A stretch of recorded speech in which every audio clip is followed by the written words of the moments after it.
One of the other courses that we run is mindfulness or mindful relaxation. You'll hear that one a lot in the news recently, and it's 5 weeks of teaching you mindfulness techniques, which is all about keeping yourself in the moment and not dwelling on things in the past and the future through activities like guided meditation. Misinformation about meditation and stuff like that, where it's like, because at one point I believed it myself, where meditation and stuff like that is only for hippies and whatnot. You know, it's like, well, meditation ain't going to work for me because I'm far too, I got too much going on up there, sort of thing. How will I be able to relax? But when it comes down to it, it's not so much as an excuse to sit around and do nothing, as meditation might be seen by some people. It is controlling your breathing, it is controlling everything about your body and relaxing yourself, and like I said before, keeping yourself in the present moment rather than focusing on what might happen and what has happened.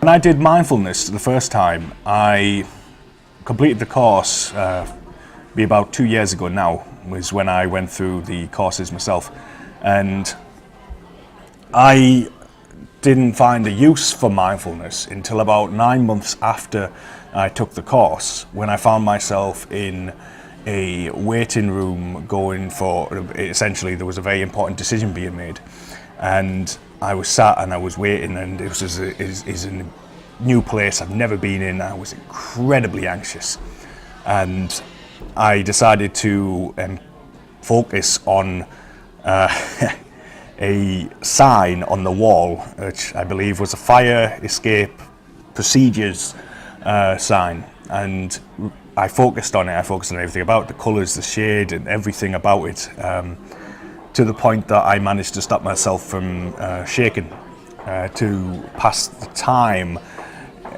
so much as like, it almost felt as though like I wasn't just dreading the situation. I was focused on something completely different and almost completely irrelevant. It helped me maintain my composure and that. So when it actually came to where I had to go in front of the people who I was going to be talking to, I was able to compose myself and actually talk and display everything that needed to be done properly. Because there's likelihood is, if I went in as stressed and as anxious as I was, there was a good chance that I wouldn't have been able to talk properly, that I might have rushed my answers to try and get out there as fast as possible. So luckily for me, when I employed the mindfulness technique, and that which I used, like I said, didn't need it for 9 months, but it's nice to have in your tool bag. It's what a lot of these courses sort of give you. They might not be instant, you might not have to use them right there, right now, as soon as you go home after you've learned it, but it's a technique that you'll learn and you'll be able to use when you need it.